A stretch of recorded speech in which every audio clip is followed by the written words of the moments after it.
Hola Amazon, nos estás buscando. Somos tu pueblo para la gran fiesta del verano. CEA es una pequeñísima localidad en la provincia de León que cumple todos vuestros requisitos y alguno más que todavía no sabéis que necesitáis. ¿Menos de 500 habitantes? Pues podemos contarlos con nombres y apellidos, son 97. En cuanto a nuestra arquitectura, la verdad es que estamos un poquito en ruinas, pero puede haber algo más romántico que eso, y ¿no es el romanticismo la principal motivación del verano?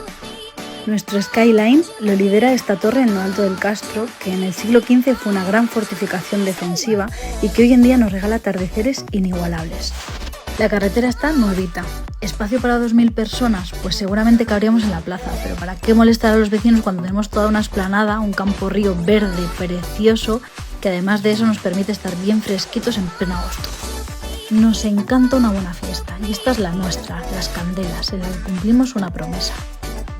En verano también tenemos nuestro fin de semana favorito en honor a la Virgen del Carmen. Y ahí sí, la felicidad se nos va de las manos.